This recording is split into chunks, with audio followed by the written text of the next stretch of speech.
How about that? Welcome, everybody. If you can hear the sound of my voice, somebody raise their hand just to make me feel better. Danny's raising his hand. At least 2 or 3 people can hear me. That's good.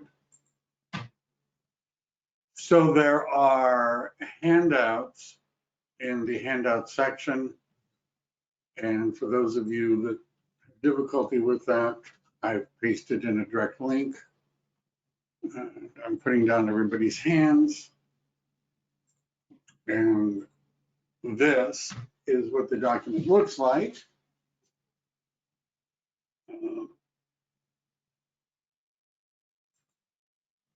How about that? All right, all good. Everybody can see my screen. Cool. I assume so.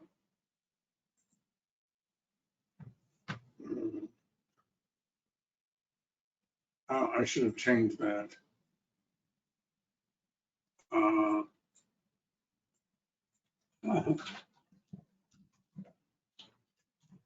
You guys get the, anyhow, I modified something and I got caught. Oh, well, how about that? So let's talk about making money in 2021, 2022. Sounds like a good topic. In some ways, the real estate business is simple. And the reason why, and by the way, just because something is simple, that doesn't necessarily mean that it's easy, right? It just might be simple. And the simple part of real estate is that at its essence, what you're paid to do in real estate, what makes you a successful real estate is your willingness and your ability to talk to people about real estate. That's it. And the good news is that most people, either now or sometime in the future, will buy, sell, or invest in real estate. Most people will. And what that means is that everyone you know and everyone you meet is a potential client. If not now, sometime in the future. Now, the number of sales you're going to make is directly connected to the number of people that you have conversations with. If you only talk to some people about real estate, then you're only going to get paid some. But if you talk to a lot of people about real estate, well, then you could get paid a lot. And so it's a function directly connected to your willingness and ability to have conversations. If I were giving advice as to if I'm a new agent, right, and what would be the thing that I ought to concentrate on, that I had to focus on in order to become successful before everything else, before learning contracts and all the disclosures and all of that sort of stuff, I would work on what I'm going to say to people that are thinking about buying, selling, or investing in real estate. What am I going to say? How am I going to have conversations with them? And how am I going to find those people? I would concentrate on that. Because particularly if you're working in my group, if you were to get an appointment with somebody, I can help you with the appointment. If the client has questions, I can help you with the questions. But if you don't make that initial contact, then it's not going, we're not going to go anywhere. And so the funnel, the pipeline is, first you have to make contact with people. That's going to be sort of the subject of today's class session. Make contact with people. Once you've had contact with them, you need to communicate with them. Right? Then you may need to follow up with them because they may not be ready to buy, sell, or invest right now. And eventually there's going to be appointments. So contacts to conversations to appointments to closing. And if you do it enough, you start to get a ratio where you know I have 4 appointments, I'm going to close 2, 1, 3 transactions, right? That gives us sort of a way of gauging how many appointments you need, how many contacts you need. So even though my thing started off by saying mid-year, I've changed it, at least on mine, to the 3rd quarter review. And so let's just talk about where we are now, right? And this is more really for your introspection. I like this quote from Michael Jordan. He says he never lost a game. He just ran out of time, right? So we're already through the 3rd quarter of 2021. How did it go? Right? These are some questions you might want to ask yourself. Were there any personal or business goals that you've achieved this year?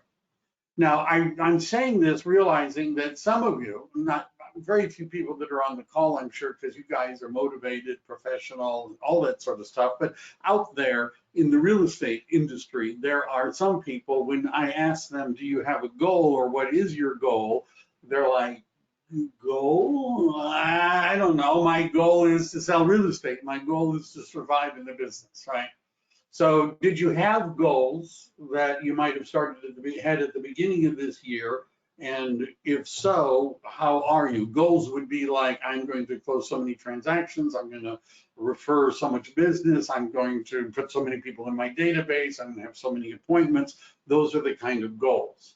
In the last quarter of the year, at least I corrected it right there, what's left of those goals that you could still do something about? Right? What's left in October? What's remaining?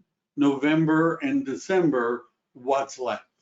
And are there any, besides the ones you're attending with me, skills or classes or things you need to do that you should that will be needed to make these goals happen?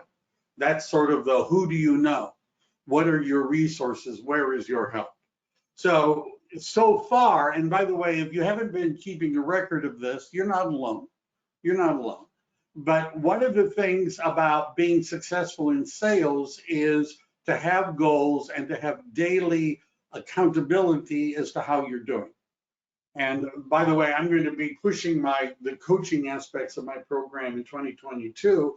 But for those of you that are motivated and would like to make a lot of money, what it would involve is every week saying, I plan on working so many days, right? And my goal is to take so many listings, to open up so many escrows, close so many transactions. Some people are focused on sales volume, which means the value of the properties. In other words, I would rather sell $2 million homes than $200,000 manufactured homes. And of course, gross income. Do you know, right? Do you know the answer to those questions? Some of them I'm sure you do, but number of days that you actually work and that sort of stuff, sometimes that's people don't really know. So if you can figure that out, what is the number of contacts you're making, how many appointments you're getting, and what's happening with that, you end up with a formula where you know if you do more of this, if you do more of that, you're going to get more appointments, you're going to have more conversations. What about the last quarter, right? Do you have, what things do you need to do between now and the end? Now, we're going to go through some of those for those of you that can't think of anything, but what are your priorities? Right? You need to learn how to fill out the purchase agreement. You need to learn how to use the MLS software. You need to learn how to work with investors. You need to have a listing presentation. Do you need to work on your buyer consultation? Do you need to work on your marketing? Do you need to work on your, all of those things maybe, right? So what are your priorities for the last of the year?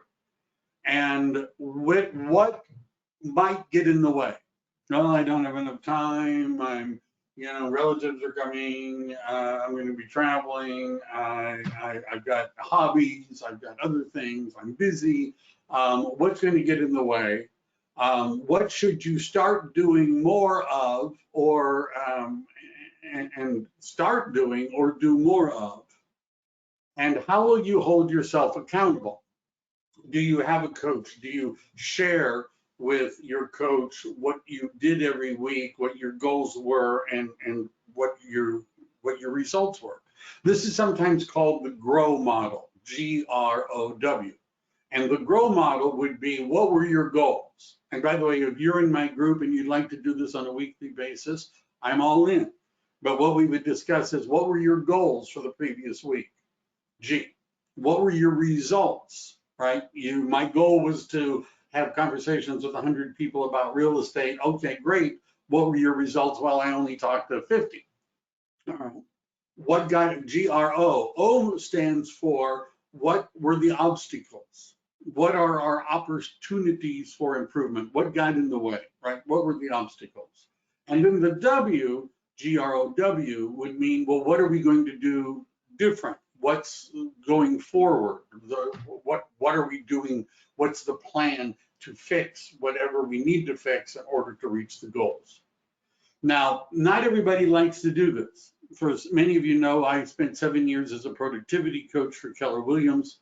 I went through all of Keller Williams coaching training. I had a coach that I paid $1,000 a month to for years, who coached me to coach real estate agents.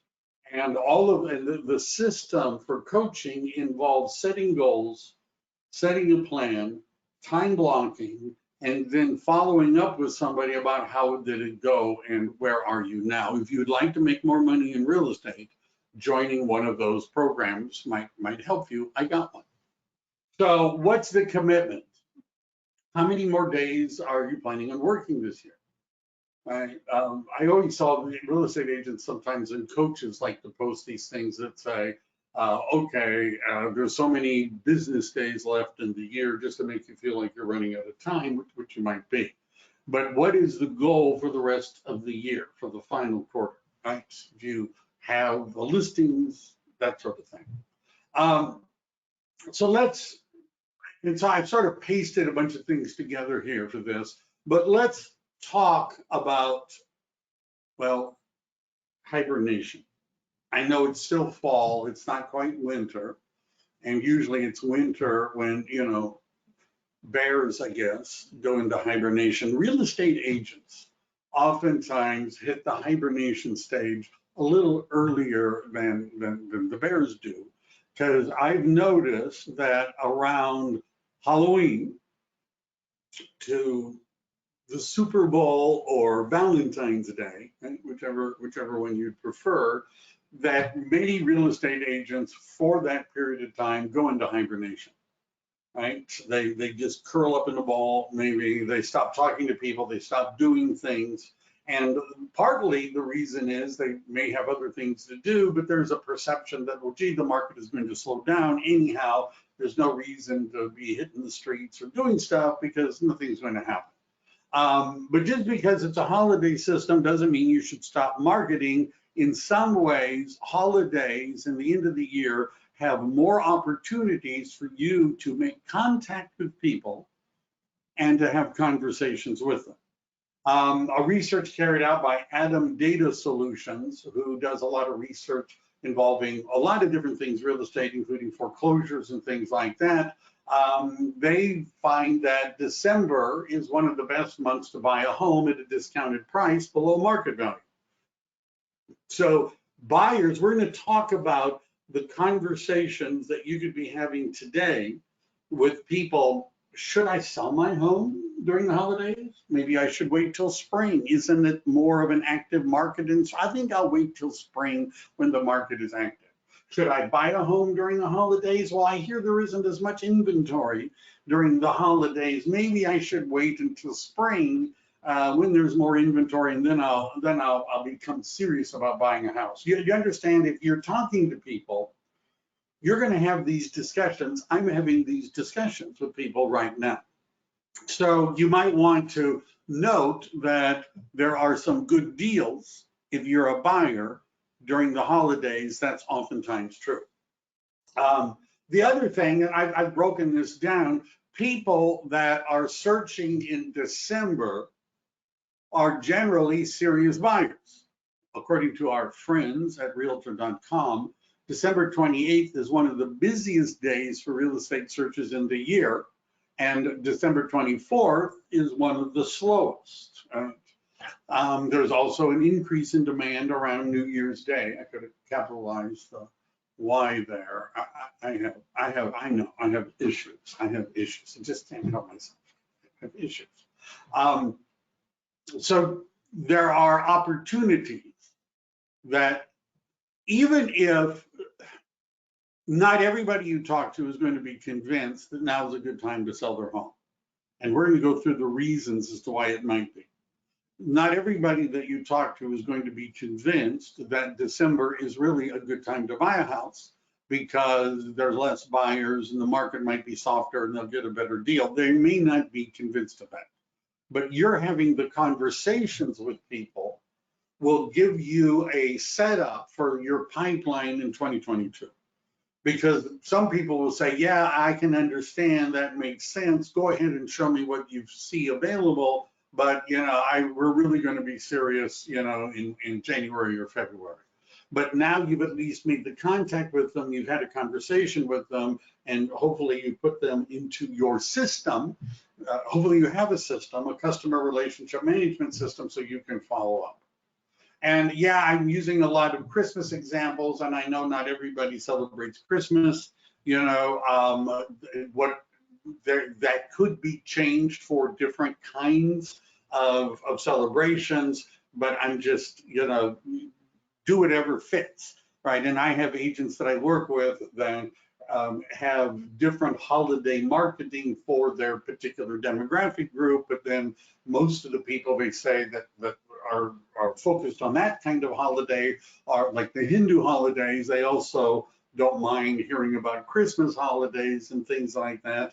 I'm just saying I acknowledge that my outline is more Christmas oriented, but you could apply it to other things. It's a season, it's a holiday season.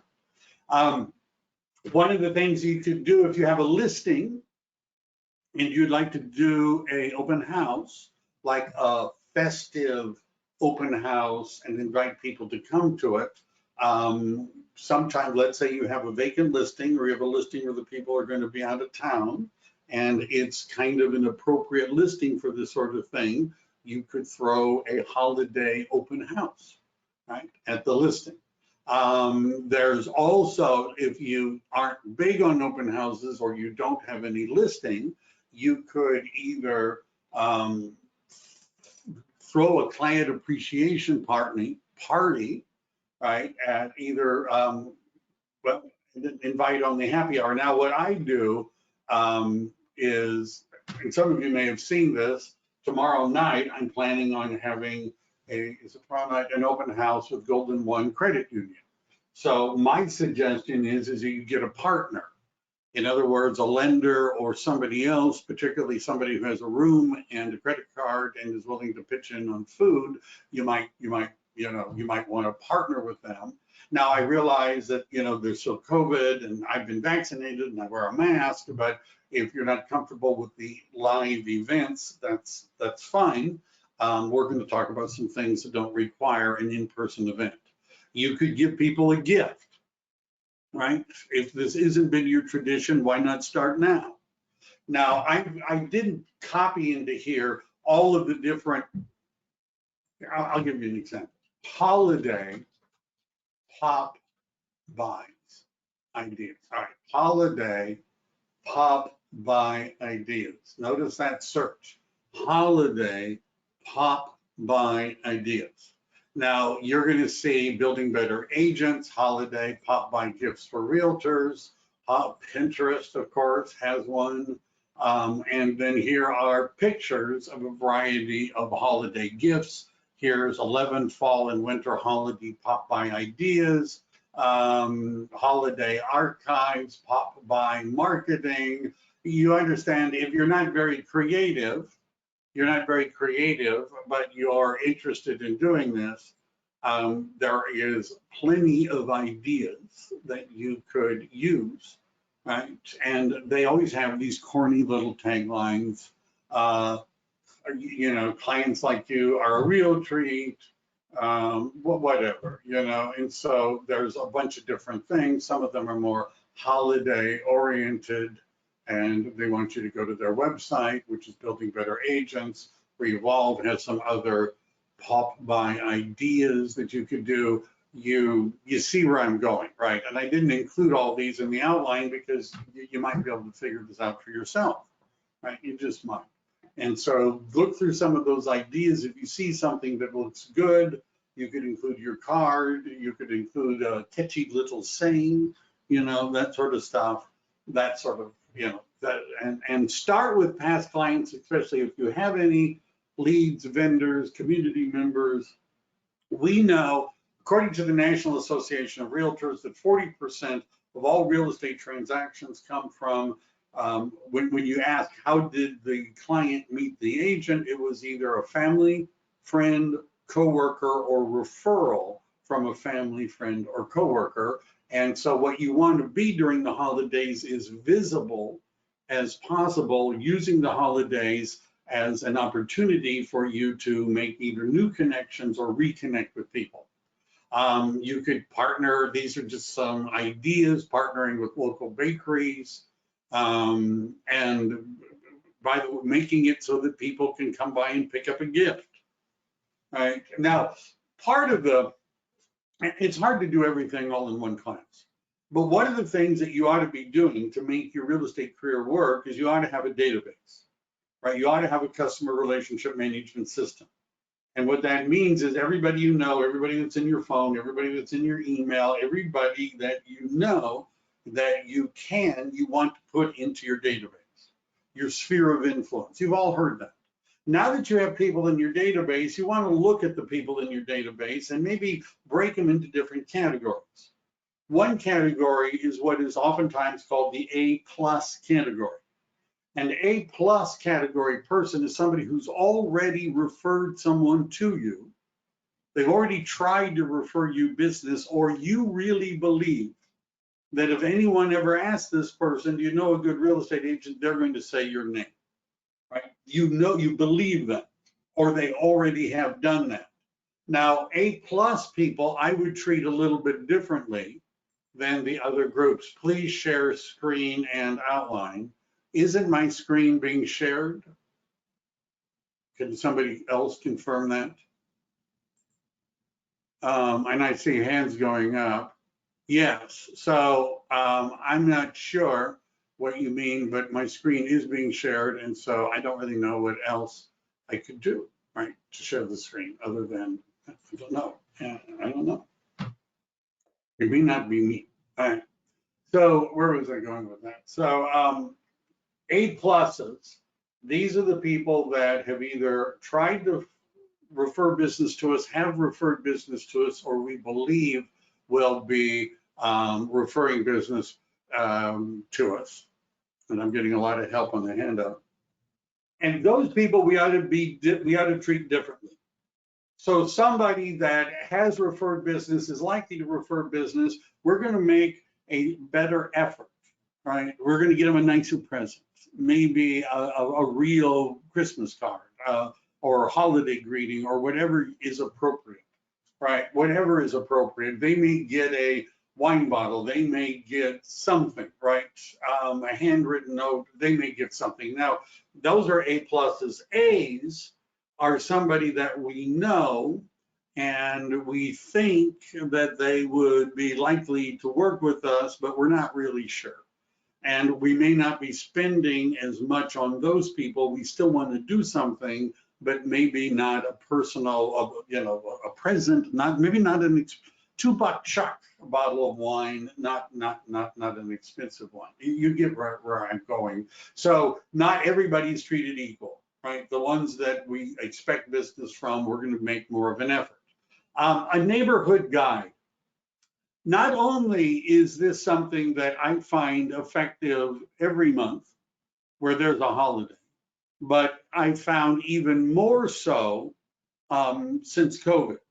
And what I would mean by that is, let's say, like one of my examples is your ultimate guide to Silicon Valley holiday season. So let's say I'm in San Jose, California, holiday events. Right? Sometimes I like to do this just to prove to people that Google knows stuff, right? That Google knows stuff. Now, notice that Google has recognized that people searching for local events happens to such a degree that Google is already giving you their own little search results, right? Their own little page. And I've found when I do this that there are some real estate agents who rank sometimes on the first page of Google when I'm searching for Labor Day events and things like that. You're going to find that some real estate agents rank. So is it hard to find out what the events are? Not very hard. First of all, Google has given us a list. Eventbrite has a list. Christmas in the Park, which is a San Jose thing. There's a link to that. Best Christmas events in San Jose, holiday events in San Jose, holiday fun, Bay Area kid fun. You see where I'm going with this. Holiday events are different, but not gone. You see where I'm going. Now, we want to get some of these a little older. If we want to make sure that we're getting the most recent ones, maybe if we say we want to look at things in the last month, and here are a bunch of different events, right? And you might want to put together a guide, right? What are the holiday events? Now, if you're wondering, how would I actually do this? I've done classes in the past. I'll probably do them again, where what we do, and if I'm assuming that many of you are with a real estate company that gives you good technology. Now, let's say you're at EXP, and at EXP, you have access to KV Core. KV Core is a website, but it's also a blog. And so the way I usually would structure this is the different events or a post with all of the events. I put that on the blog, right? I would put the events on the blog. Then when I craft the email, which by the way, I design in Google Documents, right? I'm using this, I can put in boxes and tables and pictures and things like that. And when I'm done, I can copy and paste that into KV Core. There are some of you that are here today that got an invite from me through that system. And where I'm talking about if Christmas in the Park or something specific, I either could link it to the actual site for that event, or I could have a description of the events or events that are coming up in a blog post. So I'm linking my newsletter about what's going on in the holidays to specific blog posts that I have created about the different events. And there's a lot of traction. The fact that Google gives you their own list at the top, that gives you an idea. There are a lot of people searching for this. Local events. What would be another thing we could do, right? Besides local events, right? Which, by the way, has probably the strongest, but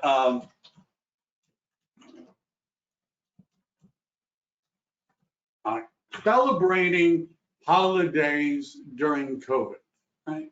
How about that? And if you, and I usually go back a month or so I don't get, but you can see that there are holiday tips from the Center for Disease Control. There's things like that. If you want to throw that in, you could do that.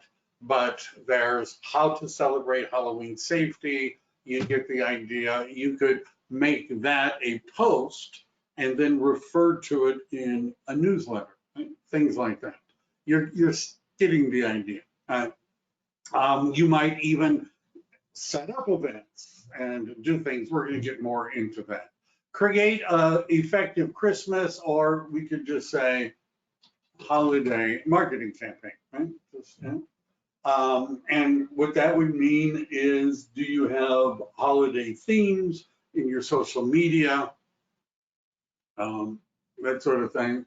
So I don't know if this is really a good idea. I don't really know if this is a great idea or not, and I'm not sure that showing it to you is the best idea that I've had today, but let me just, oh, I don't want to do that. I don't want to do that. All right. So one of the things that I do, and I just reminded myself, is like on Facebook, around the Halloween, I start changing my background image. I change even my profile picture. And what I use is I have a bunch of pictures, even though Facebook does, I clean my thing, but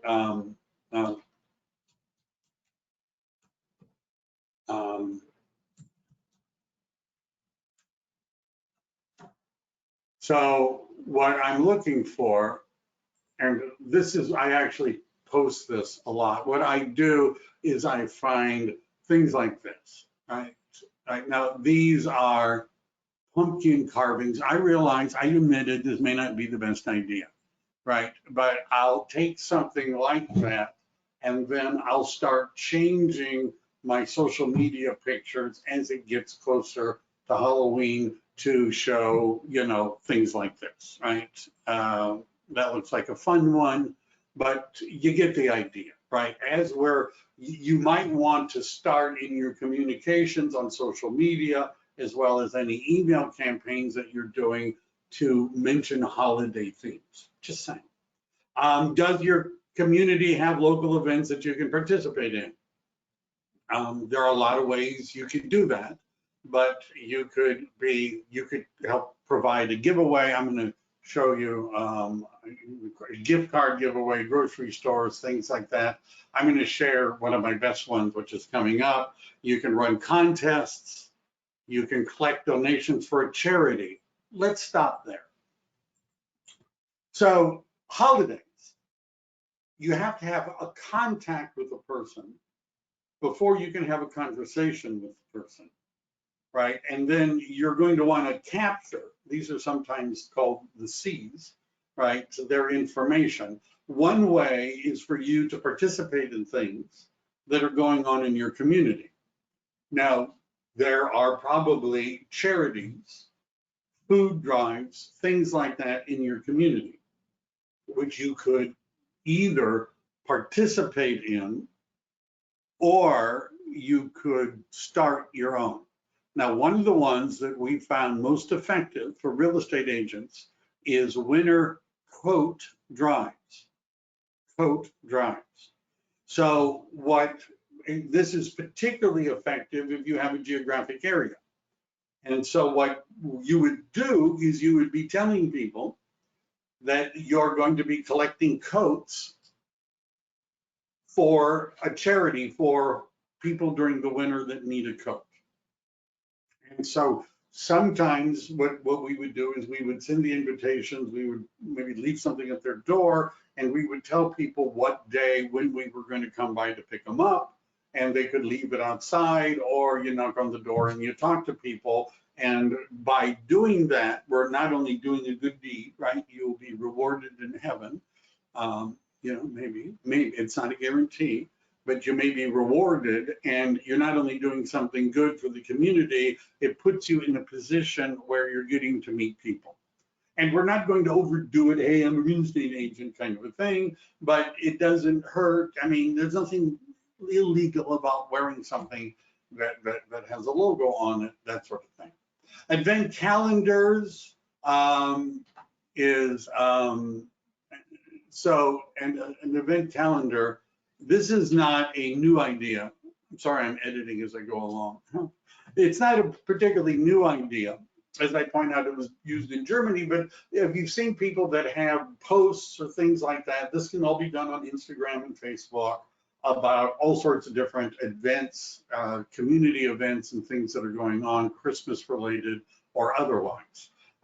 Agents do giveaways, right? They have, they post something, and we're going to talk some more about that, but you have giveaway options. So whoever has, you're asking other people to make posts, whoever has the best post, they get a prize or something. And renovation pictures contest is something that I'm seeing more of. How about, why did I do that? Another Christmas. So I watched agents do this very effectively, where they're basically on Facebook, Instagram are the primary places, although you could do this on LinkedIn and Twitter, but mostly I see it on Facebook and Instagram, where you're asking people to show what they've done when they're renovating their homes, right? You pick out, you have some renovation ideas, and you ask people, hey, have you done any home renovations? We'd love to see it. People like to show this stuff off. And when people start posting, this is what we're doing, this is what our renovations are, a lot of times people are doing this, by the way, because they're planning on selling their property. and I don't know why my thing missed a few things, but you could run a contest, right? Whoever has the best ideas. Do you get thousands of people to participate? No, not necessarily, but how many do you need to make this worthwhile? And there's people that'll be seeing your posts and that you're doing something, renovations or real estate related.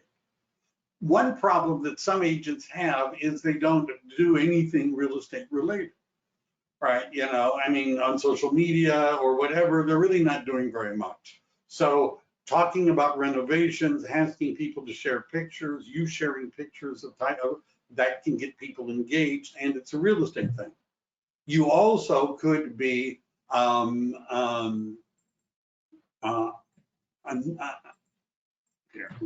don't know why I can't stop myself, but how about this? This is what I get when I combine things together. One of the advantages, one of the things that I like about EXP is there's only one broker. And there's actually a team of brokers. But legally, according to the Department of Real Estate, the Multiple Listing Service, the Association of Realtors, there's only one broker. Now, what that means is that if you're an EXP agent, you could advertise any listings from EXP as though they were yours, right?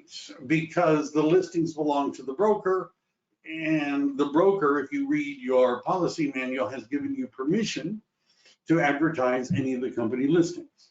So what you ought to be doing if you're working in a particular geographic area is you ought to set up a search where anytime EXP has a listing that in that area, you get notified. If you don't know how to do that, you need to learn more about your MLS, right? The MLS allows you to add fields. One of the fields that you can add is the listing office code or the listing office DRE number or the listing office name. Now, if you're at Keller Williams, you can still do that, but technically, because it's a franchise, each office is independently owned and operated. So if you're at Keller Williams Cupertino, you don't have the right to advertise properties from Keller Williams Palo Alto because they're two different brokers, right? If you're at Century 21, there's groups of them that are under one broker. You see where I'm going, right? But one thing that you might want to do is to be more visible during the holidays when more people are maybe online and checking out social media, where you're advertising and putting even together, we call it it's like a slideshow, or there's a group of ads that you could run about different listings in the area. I thought we need permission from the listing agent. Is this a EXP or a question, Sue? EXP, not that I'm aware of. Have you heard that from EXP?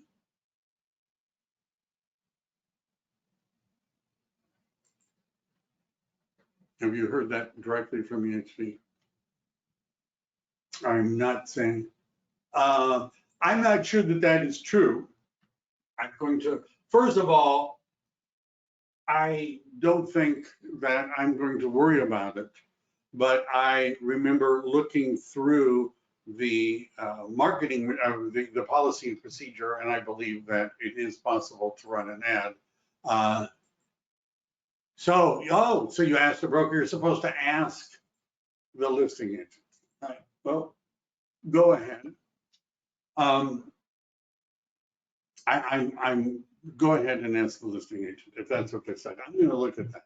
By the way, a lot of times let me just show you something. All right. Michael Devlin. Oh, I know. Why are you doing this?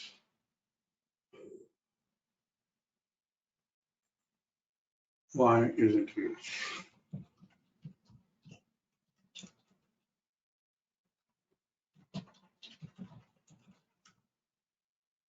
You're gonna find it? No, I'm having one of those days with my internet connection. Yeah, it's because of the forwarding. Where I'm going with this Let's see if it'll work. Come on. That looks like it's working. No, it's not going to work right now.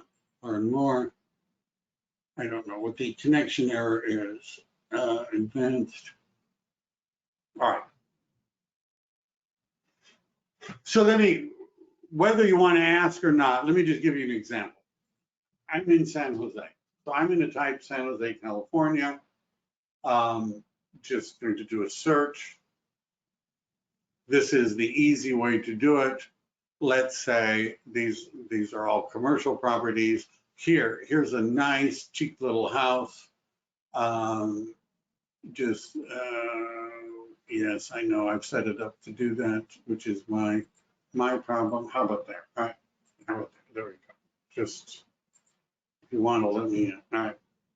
So one of the things that you can do, which doesn't really require talking to listing agents or whatever, so we pick out a cheap little house, right?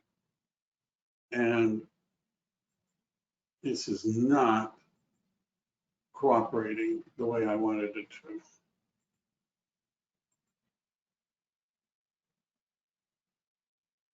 Yeah, my understanding, and I'm not going to look at it right now, my understanding, because I read the policy manual, it says in the independent contractor agreement or the policy manual that you can advertise EXP listings.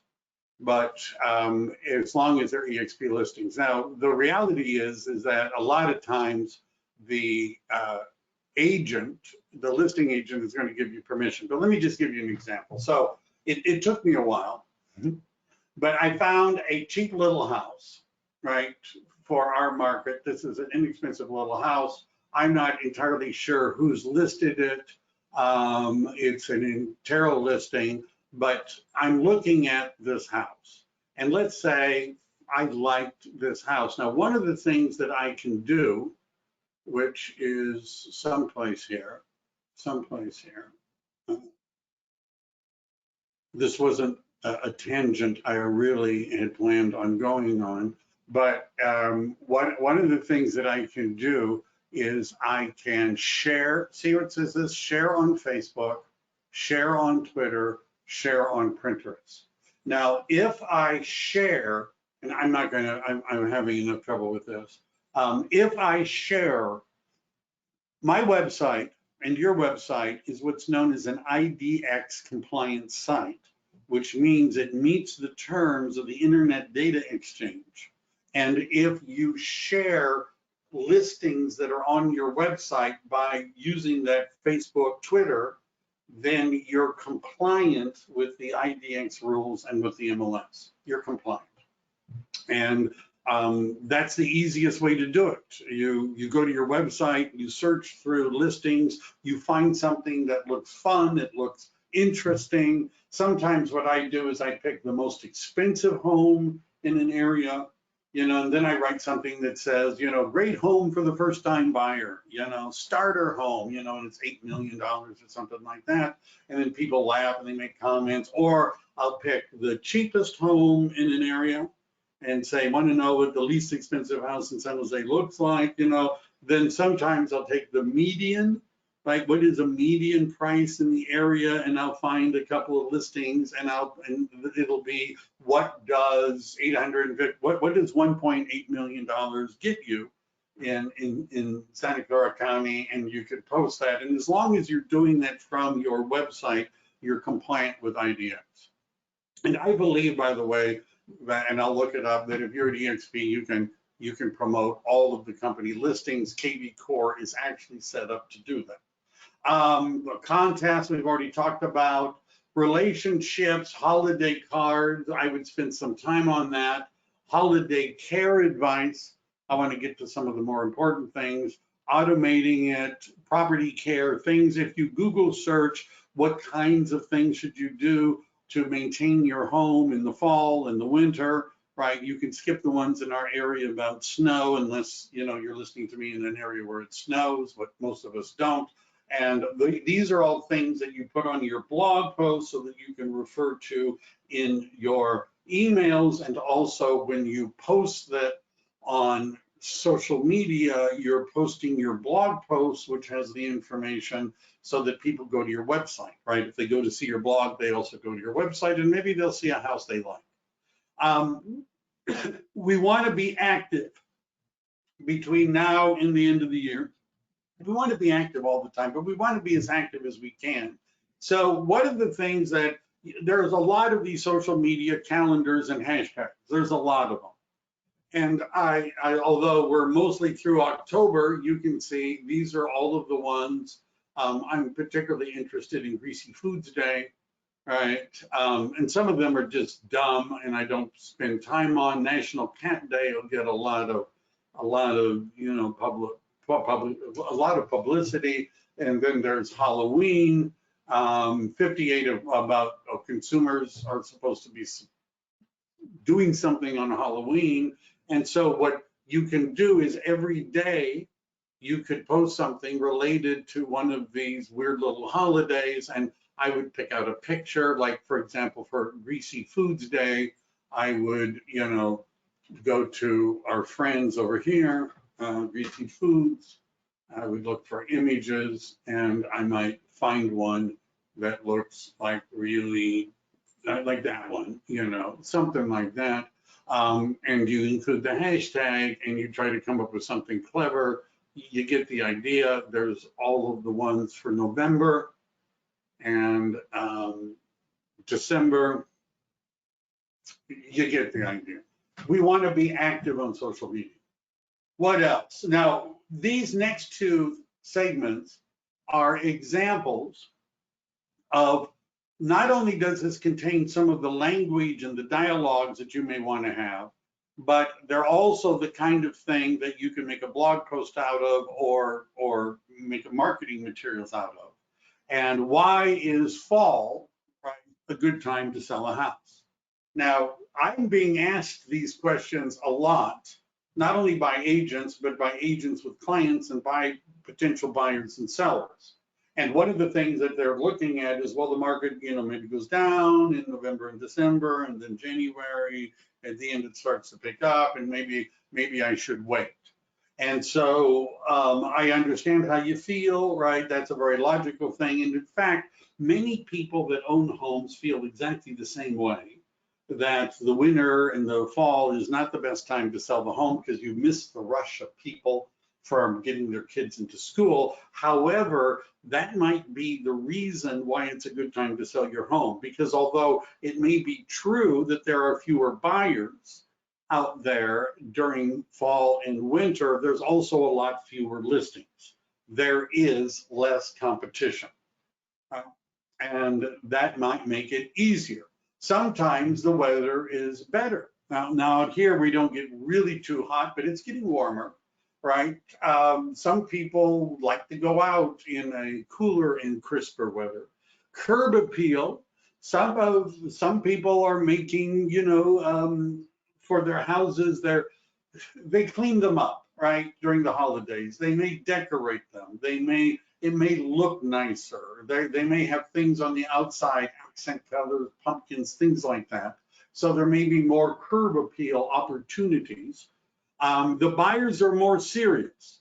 So it's the buyers that have, and this is coming up in demographics, buyers that are looking in November and December are usually more serious than the buyers that are looking in April and May.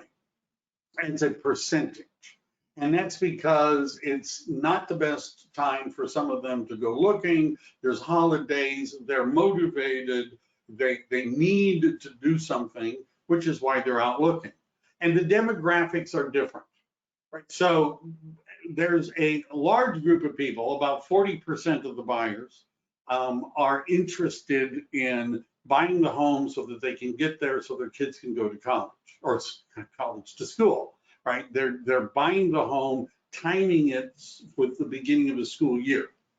Right now, when we miss that beginning, and it's October and November and December, what you're seeing are not the family buyers with children to get into school. What you're seeing are millennials without children and empty nesters that are out buying.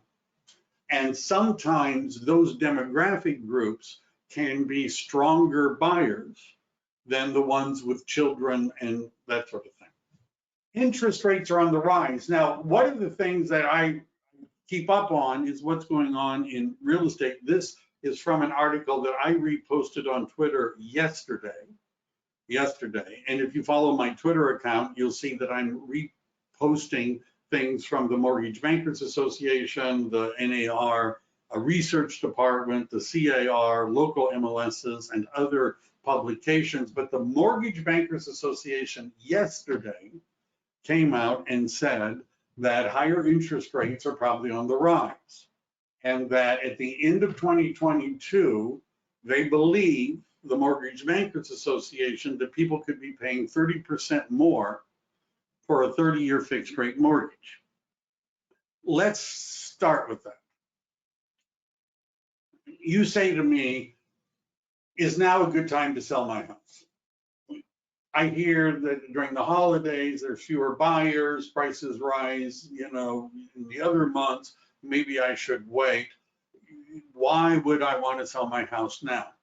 Now, whenever I'm asked about, the future, I always make sure to say, I can't predict the future. I can't tell you what the market is going to be like in 6 months. I know what the market is right now, but I don't know what the market is going to be in 6 months. And one reason that this has been a really good time to sell a home is because it's a really good time to buy a home. And the reason it's a really good time to buy a home is because interest rates are at historic lows. Now, if you're a seller and interest rates start to rise, every time the interest rates go up a point, it lowers the buyer's purchasing power by 10%, some say 12, which means that if next year interest rates are significantly higher than they are now, that's going to affect buyer demand because it costs more to buy a property.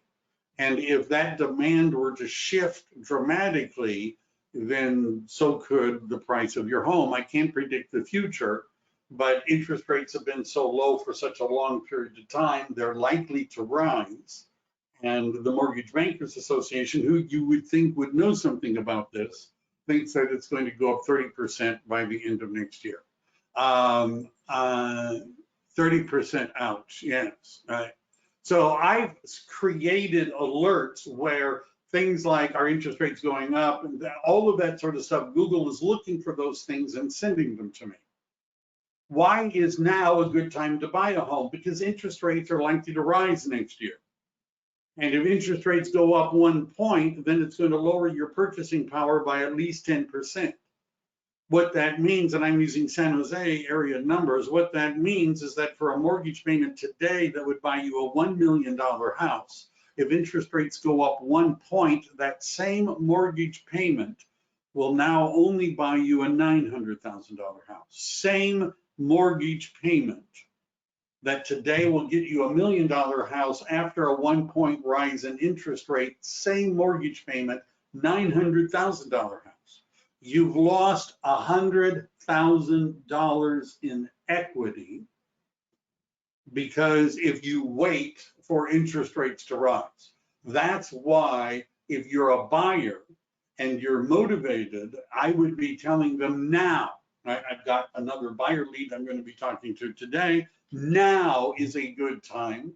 There's not as much competition from the other buyers. The people that are selling during the holidays obviously are motivated sellers. Otherwise, they wouldn't be selling during the holidays. Interest rates can go up next year. Now is probably maybe one of the last times that you're going to be able to buy a home at interest rates this whole thing. We're running out of time, right? So to me, it's the same argument as to why you should sell and why you should buy. I tell sellers the reason now and recently has been a good time to sell your home is because it's been a good time to buy a home.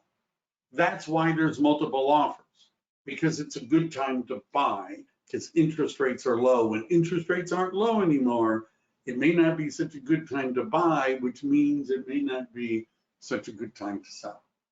Now, I also put in a longer version, which you're going to have to, check yourself. But this is sort of a longer version, and it talks about, what the market is like, what months are in the fall. If you weren't sure, I go through the pros and cons of selling in the fall, advantages of selling a house in the fall. Some of these you've already heard. They're serious buyers, there's seasonal atmosphere, the demographics. It's even lighter. You can even do weeknight showings and sometimes and weekend open houses. There are some challenges. It's an off-peak. There may be fewer buyers than spring. If the weather gets bad, that could, cut into it.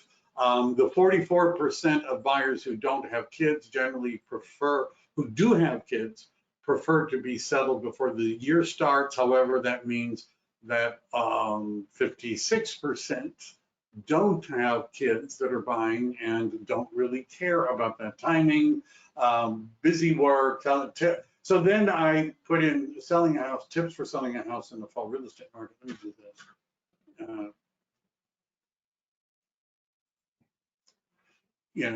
This is what I get for, how about this? How about that? There we go. Doesn't that look nicer?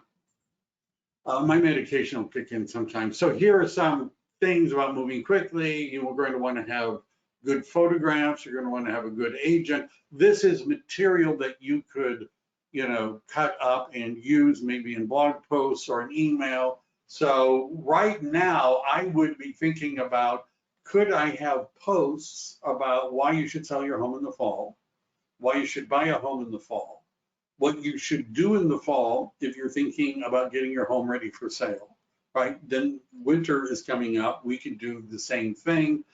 There's some simple ideas here about things that you ought to do. Real estate, there's a lot of these kinds of tips, right? And this is the kind of thing that you could post on your blog. Then from the blog, you put it on social media, Instagram, Facebook, LinkedIn, everywhere. Your social media, make little TikTok videos, and just be out there. Now, what are the other things? How are we doing today? I hope that hasn't been too disjointed for you guys. Sometimes puddles of consciousness, not streams.